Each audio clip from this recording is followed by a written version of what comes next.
प्रश्न क्या है?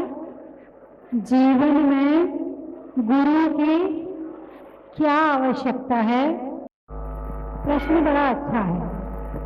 अंधेरे में जो महत्व दीपक का होता है वही महत्व इंसान के जीवन में गुरु का होता है।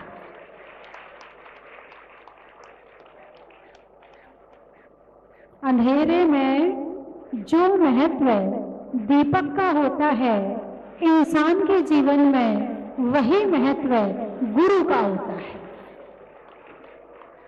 एक दीपक जला हुआ है और 1000 दीपक बुझे हुए हैं।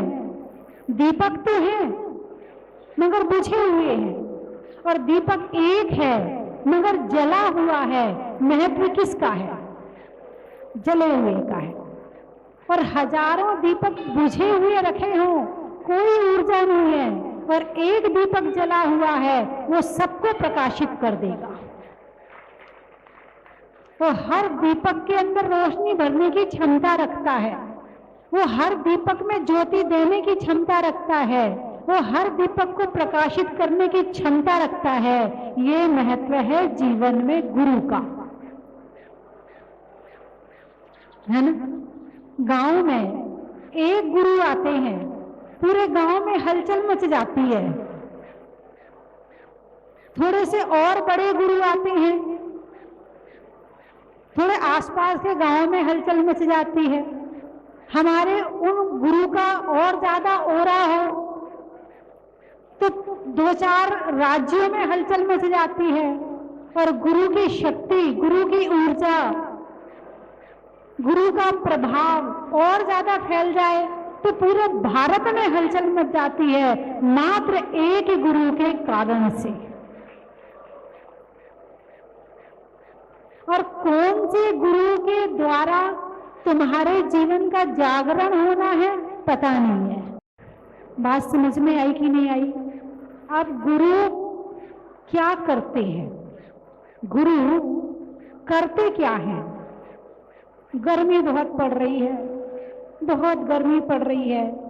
जब गर्मी बहुत पड़ती है तो जून के महीने में आप किसको याद करते हो? अरे बोलिए ना, एसी को। किसको याद करते हो? एसी को। पैसा लगता है, खरीद के लाते हो, लाइट का किराया लगता है, बिजली का बिल भरना पड़ता है, कूलर चलाते हो, पानी भरना पड़ता है, बिल भरना पड़ता है, पूरी फिटिंग करवानी पड़ती है, बहुत सारे काम करने पड़ते हैं, तब तुम्हें एसी और कूलर की ठंडी हवा मिल पाती है। तुमने तो अपना कमरा ठंडा कर लिया, लेकिन दुनिया में ऐसा कौन है जो बिना पैसा लिए, बिना कुछ किए, ऐसा कौन है जो सब कुछ दे देता है, सबको ठंडा कर देता है, शीतल कर दे देता है, जल दे देता है, भिगो देता है? ऐसा कौन है? वो है बादल। तो गुरु हमारे बादल के समान होते हैं।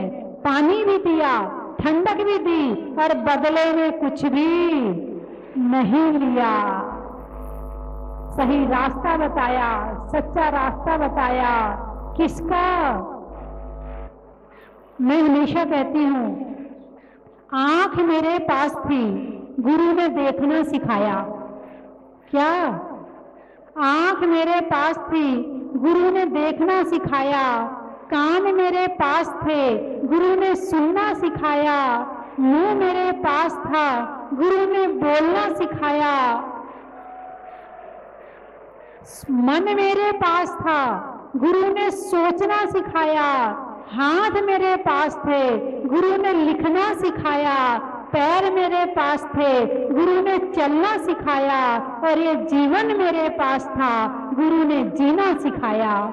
ये जीवन मेरे पास था। पशुओं में कोई गुरु नहीं होते हैं, इसलिए एक कुत्ता बन के जन्म लेता है और कुत्ता बन के मर जाता है। एक घोड़ा बन के जन्म लेता है, घोड़ा बन के मर जाता है। गधा बन के जन्म लेता है और गधा बनकर ही मर जाता है, एक नारकी बन के जन्म लेता है और नारकी बन के ही मर जाता है, एक देवता बन के जन्म लेता है और देवता बन के ही मर जाता है। लेकिन यदि एक मनुष्य के जीवन में गुरु हो तो वो मनुष्य बनकर जन्म लेता है और गुरु के सानिध्य में रहे तो परमात्मा बन के निर्वाण प्राप्त कर सकता है। ये है गुरु का जीवन में महत्व। लेकिन मैं देखती हूं कि दर्शन का ज्यादा महत्व है दुनिया के लिए, ज्ञान का महत्व कम है। और जबकि अंधेरा भगाने की ताकत ज्ञान में है। यदि दर्शन भी करने हैं और ज्ञान नहीं है तो दर्शन में आनंद नहीं आएगा। लोग प्रवचन कम सुनते हैं, दर्शन ज्यादा करते हैं। अरे बोलिए ना, है दर्शन में ज्यादा जिज्ञासा, चलो ये मंदिर भी कराएं, मंदिर कोई नहीं छोड़ेंगे। और प्रवचन, अरे दर्शन करना भी वो मंदिर छूट जाएगा। क्या मंदिर छूट जाएगा भी, रहने तो देर हो जाएगी। हाँ प्रवचन तो देखो अपने यहाँ टीवी में भी आते हैं, सुन लेंगे। और जब टीवी में प्रवचन आएंगे वही शाम का समय है, भोजन बनाना है, अभी टाइम नहीं है मेरे पास। दोपहर का समय है, मुझे सोना है, अभी टाइम नहीं है मेरे पास। सुबह का समय है, अभी सबको दुकान जाना, अभी टाइम नहीं। घर में रहोगे तो फुर्सत नहीं, तीर्थ यात्रा में मिल रहे तो फुर्सत नहीं। यदि फुर्सत तो है, रुचि नहीं है। यदि रुचि आ जाए तो इंसान सारे काम छोड़कर सबसे पहले प्रवचन सुनेगा। ज्ञान होगा तो जागरण है, ज्ञान है तो ज्योति है, और ज्ञान है तो मन शांत है, और ज्ञान नहीं है तो सारा जीवन बेकार है। और ज्ञान जिस रास्ते पर मिलता है इंसान उस रास्ते को छोड़ देता है, उसे छोड़ देता है जहां से मिलना है। तो गुरु का जीवन में, गुरु जिसके जीवन में गुरु नहीं उसका जीवन शुरू नहीं। इसलिए जीवन में भले गुरु हो, भले वो गुरु मिट्टी का हो। बहुत बड़ी बात कही मैंने, क्या जीता जागता गुरु तो बाद में, भले वो गुरु मिट्टी का हो मगर गुरु होना चाहिए। एकलव्य का नाम आपके मुख पर आ गया, किसका गुरु था? साक्षात जीवंत गुरु थे पांडवों के पास, अर्जुन के पास, और मिट्टी की प्रतिमा के गुरु थे एकलव्य के पास में। क्योंकि वो भील था इसलिए शिक्षा देने से मना कर दिया था, लेकिन उसके अंदर गुरु भक्ति थी तो उसने क्या किया, मिट्टी का गुरु बनाया और उसके सामने शिक्षा प्राप्त करी। जितनी शिक्षा अर्जुन ने प्राप्त करी थी साक्षात गुरु से, उससे ज्यादा शिक्षा एकलव्य ने प्राप्त करी थी मिट्टी के गुरु से। भक्ति होनी चाहिए अंदर में गुरु के प्रति। तो समझ में आ गया गुरु का महत्व क्या है। कहने माता जी आप तो पहले टीवी पे बता चुकी हो, अब फिर से सुन लिया आपने। ठीक बात है, आप लोग टीवी में सुनते हैं ना। अरे बोलिए ना, कौन कौन सुनता, हाथ उठाकर बताना जरा। अच्छा, ये टीवी में सुनने वाले बैठे हैं सारे, बहुत बढ़िया, बहुत अच्छा। चलिए अगला प्रश्न है।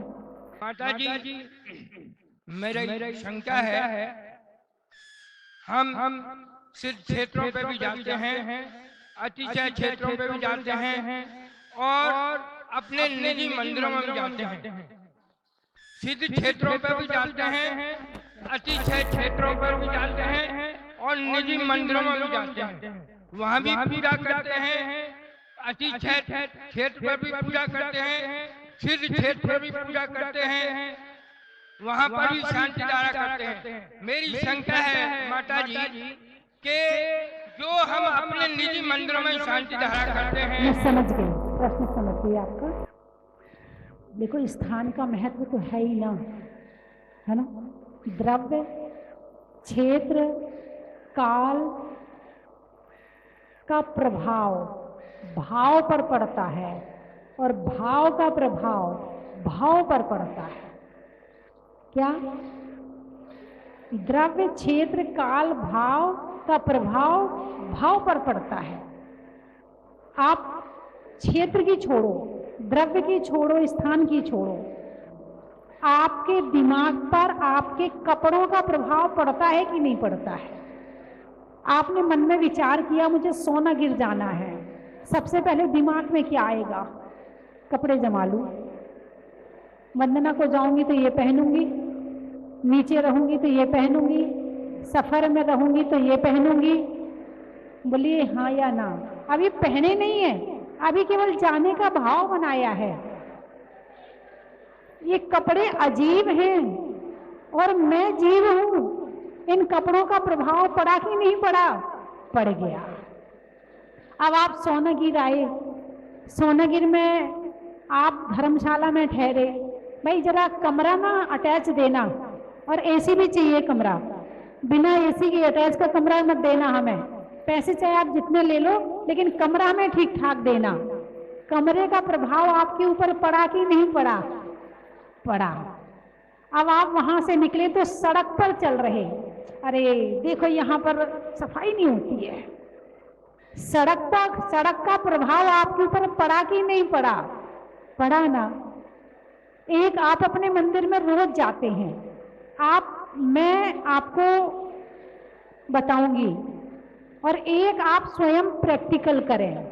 मैं आपको बता देती हूँ, अपने मंदिर में जाएं, दर्शन करें, फिर भाव देखें कि आपके कैसे हैं, पूजा करें, फिर भाव देखें आपके कैसे हैं, फिर आप जहाजपुर जाएं, फिर जहाजपुर में जाके पूजा करें, अभिषेक देखें, उसके भाव देखें, हैं, फिर आप सिद्ध क्षेत्र पर आए, यहाँ की सोनागिर की वंदना करें, यहाँ के भावों को देखें, फर्क पड़ेगा कि नहीं पड़ेगा?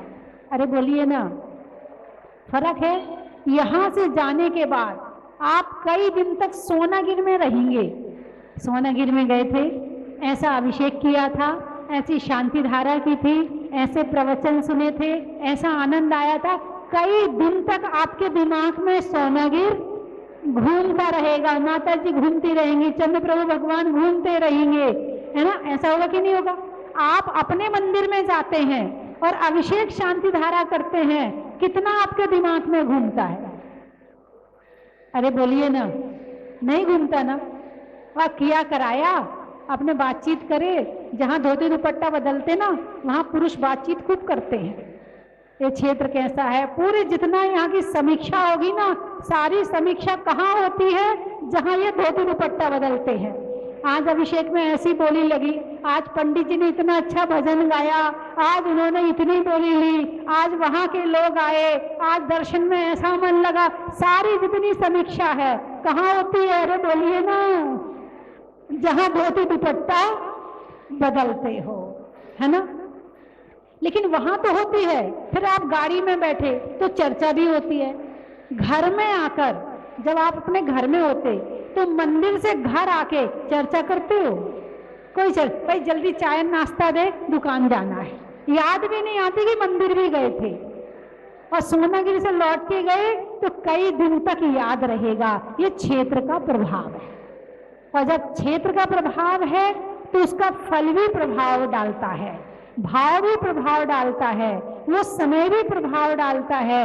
तो क्षेत्र के हिसाब से कहते ना, द्रव्य मंगल, क्षेत्र मंगल, भाव मंगल और काल मंगल, इस समय आपका सारा मंगल चल रहा है। द्रव्य मंगल चल रहा है, क्षेत्र मंगल चल रहा है, काल मंगल चल रहा है और भाव मंगल चल रहा है, और इसके हिसाब से इसका फल भी प्राप्त होता है। और सोनागिर तीर्थ की वंदना का फल आप कहो तो बता दूं? अरे बोलिए ना, वैसे बाहर लिखा हुआ है, आप चाहो तो पढ़ सकते हो। अच्छा मैं बता दूं, सोनागिर तीर्थ की वंदना का फल है 32 करोड़ प्रोषद उपवास का फल। कितना? वैसे आपने एक उपवास भी नहीं किया होगा, और यदि आपने सोनागिर तीर्थ की वंदना कर ली तो आपको 32 करोड़ उपवास नहीं, प्रोषद उपवास। प्रोषद का मतलब होता है नवमी को एकासन, सप्तमी को एकासन, अष्टमी को उपवास, नवमी को एकासन, 13 को एकासन, चतुर्दशी का उपवास और पूर्णमासी या अमावस्या का एकासन, इसको कहते हैं प्रोषद। ऐसे उपवास का फल 32 करोड़ उपवास का फल इस तीर्थ की वंदना से प्राप्त होता है। लेकिन कहीं ऐसा तो नहीं आपने वंदना करी और नीचे जाके सारा नमो सिद्धाड़म कर दिया। 32 करोड़ उपवास का फल भी लिया और नीचे जाके एक आलू खा लिया। उसमें कितने जीव थे? अनंत अनंत। कितने जीव थे? अनंत अनंत। उपवास का फल तो ले लिया, लेकिन आलू खा के, प्याज खा के सारा उपवास बराबर कर दिया।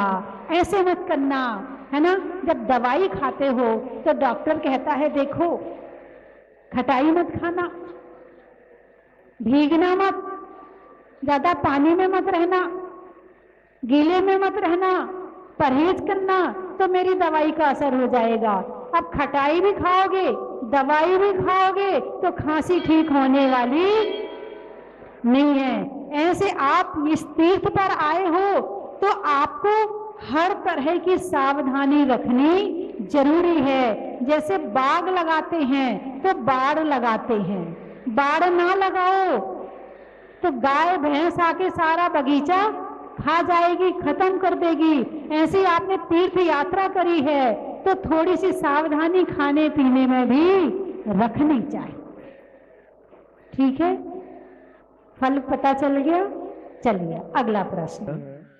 कि पुत्र अपने पिता की मृत्यु के बाद दान देता है, विधान इत्यादि कराता है, उसका लाभ पिता को प्राप्त होता है या पुत्र को? मतलब जिज्ञासा वाला है, इतना आप बेटे के लिए कर रहे हैं, इतना सब कर रहे हैं, अब ये दान देगा तो मुझे मिलेगा कि नहीं मिलेगा, या इसने मेरे नाम से कमरा बनवाया है तो मुझे मिलेगा कि नहीं मिलेगा। एक पद्धति चली है रेकी। कौन सी पद्धति जानते हो आप लोग? नहीं जानते? नहीं जानते हो। उसमें इसके काफी बड़ा कोर्स भी होता है, 2 साल का कोर्स होता है, बहुत चल रही है ये। इसमें इंसान अपनी पहले स्वयं ऊर्जा प्राप्त करता है, फिर उस ऊर्जा को, जैसे सामने पेशेंट बैठा, उसके पेट में दर्द हो रहा है तो वो इस तरह हाथ लगा करके, कभी दूर से कभी लगा करके, और अपनी ऊर्जा उसको देता है और उसमें लाभ होता है। जब ज्यादा स्पेशलिस्ट बन जाते हैं तो व्यक्ति तो बैठा है विदेश में और दर्द वहां हो रहा है और रेकी दी जा रही है यहाँ से। ऐसी एक पद्धति चली है और काफी उसका भी असर काफी है। असर नहीं होता तो इतनी नहीं चलती, चल रही है इसका मतलब असर तो है। समझ में आया कि नहीं आया? यानी हम जो सोच रहे हैं, जो कर रहे हैं, उसका प्रभाव हमारे दूसरे के ऊपर पड़ता है। जिस पुत्र को आपने जन्म दिया है, जिस पुत्र को आपने पाला पोसा बड़ा किया है, 8 वर्ष तक यदि वो गलती करता है तो उसका पूरा पूरा पाप माता पिता को लगता है। 8 वर्ष के बाद उनके फिर उसको लगता है, माता पिता को उतना नहीं लगता जितना लगना चाहिए। जब गलती का पाप लग सकता है तो अच्छे काम का पुण्य क्यों नहीं लग सकता? बोलिए हाँ या ना? है कृत कारित अनुमोदना। यदि आपने अपने बच्चे को धर्म के संस्कार दिए हैं तो कृत कारित अनुमोदना करना, कराना, करने वाले की अनुमोदना करना। तो आपने तो कराया है, संस्कार दिए हैं, क्यों नहीं आपके पास पहुंचेगा? जरूर पहुंचेगा। जो भी आपका बेटा अच्छे काम कर रहा, चाहे वो पूजा कर रहा, पाठ कर रहा, जो भी कर रहा है, सब आपके पास में कुछ ना कुछ हिस्सा अवश्य ही पहुंचेगा। और बुरा काम कर रहा है तो वो भी पहुंचेगा और अच्छे का भी पहुंचेगा, है ना। इसलिए अपने बच्चों को ऐसे संस्कार दें कि आप भी तरें और उसको भी तारें। चलिए अगला प्रश्न। प्रश्न यह है माता जी मैं उनको निकाल छोड़ करके अपने ज्ञायक धाम में आया। चेतन तरफ को मैंने अनुभव में किया, क्या मैं यहाँ तक पहुँच सकता हूँ या नहीं। सबसे पहली बात सबको ना बताई जाए। यदि बता देते हैं तो फिर दोबारा प्राप्त करने में आपको मेहनत लगती है। अच्छे सपने हैं, अच्छी फीलिंग है, उसको कम ही उसका प्रचार प्रसार किया जाए। दूसरी बात यह है कि आप ध्यान की गहराई में जाइए और जितनी गहराई में जाएंगे उतना आनंद है। हम खुद को छोड़ के प्रभु में ध्यान लगाया श्रेष्ठ, प्रभु को का ध्यान लगा के खुद के ज्ञायक भाव में आ गए सर्वश्रेष्ठ, अपने ध्यान में स्थिर हो गए उससे भी ज्यादा श्रेष्ठ। इससे ज्यादा कोई श्रेष्ठ दुनिया में नहीं। ठीक है, चलिए अगला प्रश्न। ये मेरा प्रश्न है, हम लोग नया मंदिर बनवा रहे हैं, तो मंदिर में हम लोगों को एसी लगवाना चाहिए या नहीं लगवाना चाहिए? दो तरफ से हो सकता है। नहीं, मंदिर है जहां हमारे ऐसे भगवान बैठे हैं जिन्होंने जंगल में तपस्या करी, जहां भीषण गर्मी, भीषण ठंडी, भीषण बारिश होती थी, ऐसी जगह जहां रहकर उन्होंने ध्यान लगाया और ध्यान लगाकर शुद्ध आत्म तत्व की प्राप्ति करके परमात्मा बने, ऐसे भगवान के मंदिर में क्या थोड़ी देर हम गर्मी सहन नहीं कर सकते? क्या थोड़ी देर हम ठंड सहन नहीं कर सकते? क्या हम थोड़ी देर के लिए संयम पालन नहीं कर सकते? अरे बोलिए ना, कर सकते हैं। बहुत अच्छी बात है, कर सकते हैं, करना भी चाहिए। लेकिन वर्तमान में ये जो आने वाली पीढ़ी आ रही है, हाथ पैर में दम नहीं और हम किसी से कम नहीं। अब ये जो पीढ़ी आ रही है, यदि एसी कमरे तीर्थ क्षेत्र पर ना हो, हम तो नहीं जा रहे। भाई क्या बात है, इतनी गर्मी हो रही, वहां एसी कमरा तो है नहीं है, हम नहीं जा रहे। चलो बड़े बूढ़े और वर्तमान पीढ़ी यदि साथ में है तो बड़े बूढ़े वहां रुक नहीं सकते हैं। वो छोटी जो आने वाली पीढ़ी है ना, भगा के ले जाएगी। अब मंदिर में गर्मी इतनी, पहले जो मंदिर बनते थे वो मंदिर चूना के बनते थे। किसके बनते थे? चूना के बनते थे। तो मंदिर में घुसते ही बड़ी ठंडक मिलती थी, बड़ी शांति मिलती थी और लगता था यहीं बैठ जाओ। चूने के मंदिर होते थे, है ना।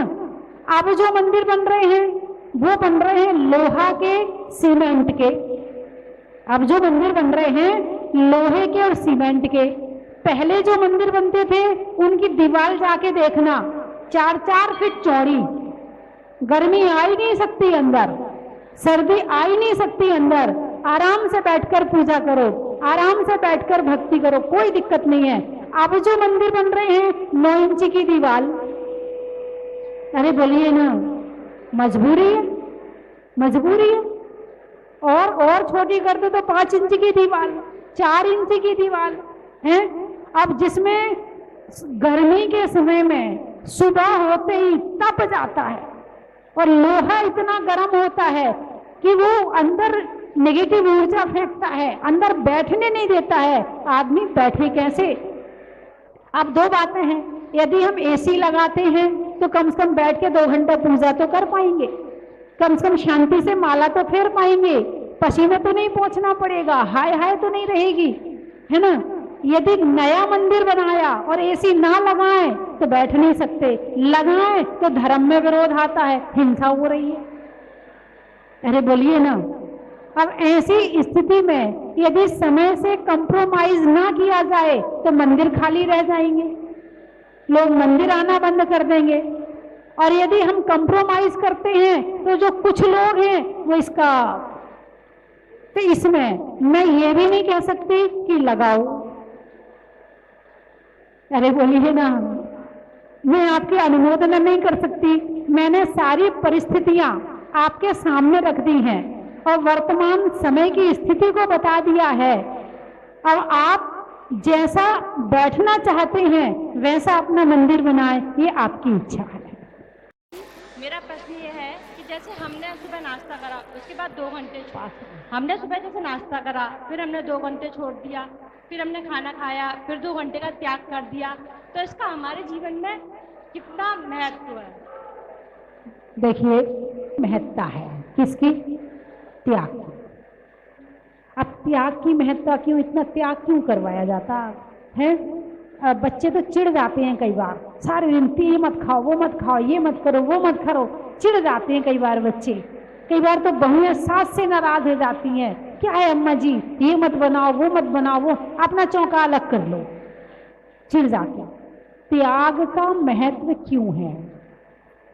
हमें दिख रहा है कि हम त्याग बाहर कर रहे हैं, लेकिन जो उसका फल मिल रहा है वो हमारे दिमाग को मिल रहा है, हमारे मन को मिल रहा है, हमारी आत्मा को मिल रहा है। मान लो आपने आलू छोड़ा, क्या छोड़ा? आलू छोड़ा, ठीक है, आपने आलू छोड़ा। अब आलू से संबंधित कितनी चीज छूट गई? बहुत सारी चीजें छूट गई।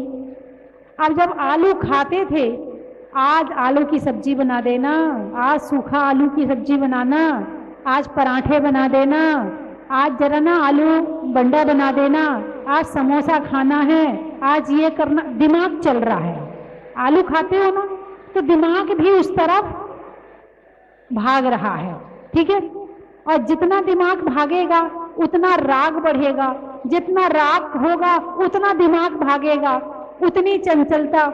यदि तुम्हारे मन के मुताबिक सब्जी मिल गई तो खुश, नहीं मिली तो लड़ाई।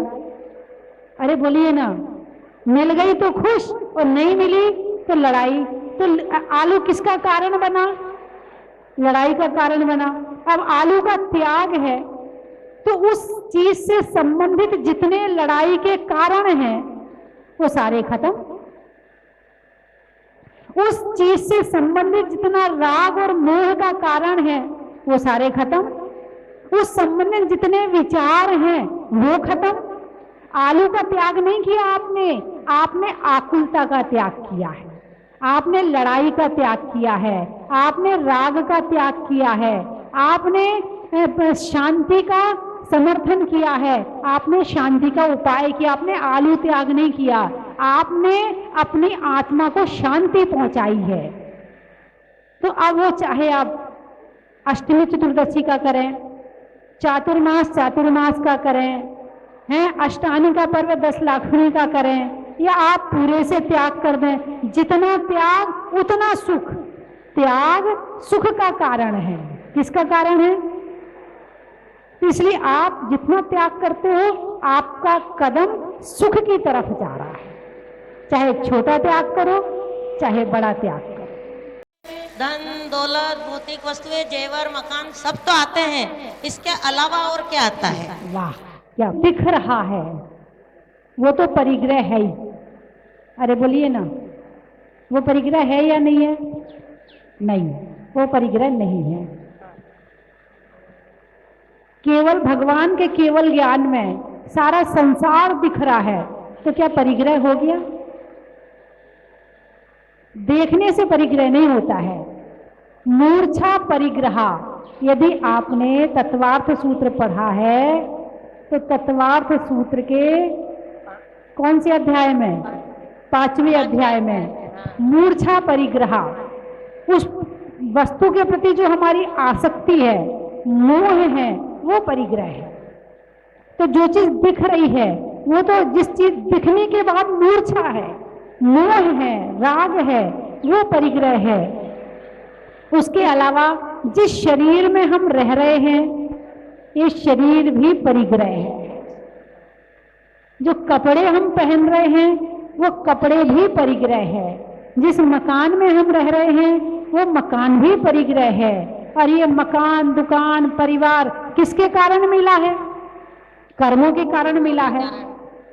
कर्म ना हो तो बाहर का परिग्रह ना हो तो वो भी परिग्रह है।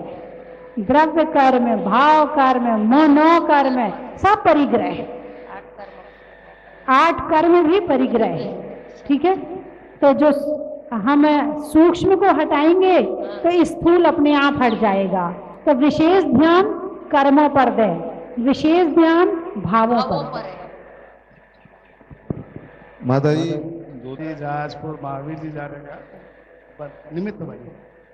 कौन से प्रभु, मैं तीर्थ यात्रा करता रहूं, आपके दर्शन करता रहूं, आपकी अभिषेक पूजा जाप करता रहूं और आपके दर्शन से सम्यक दर्शन प्राप्त करता रहूं।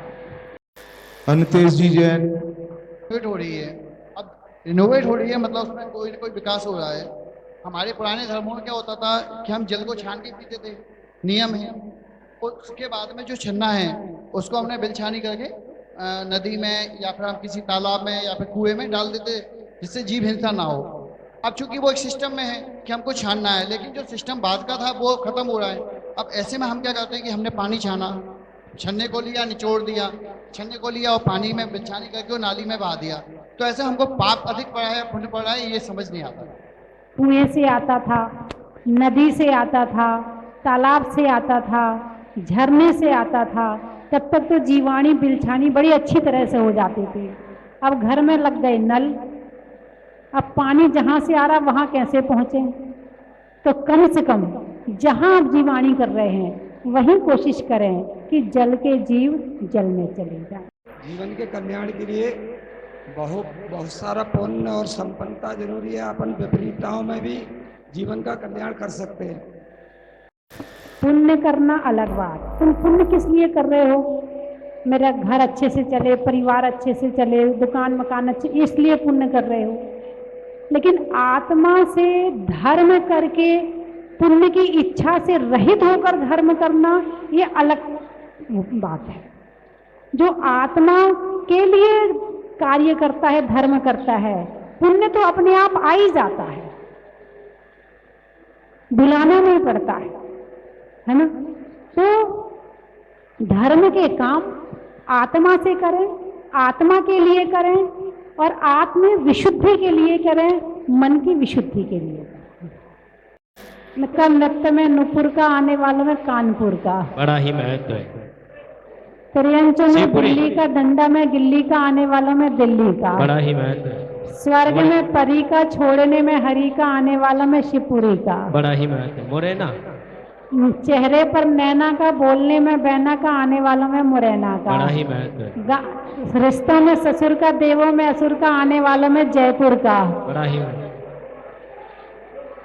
चेहरे पर नैन का, बोलने में बैन का, आने वालों में उज्जैन का, राघवगढ़ का, आने वालों में राघवगढ़ का, बड़ा ही महत्व। फिरोजाबाद, खेत में खाद का, देने में दाद का, आने वालों में फिरोजाबाद का, बड़ा ही महत्व है। किसान में हल का, समय में पल का, आने वालों में पलवल का, बड़ा ही महत्व है।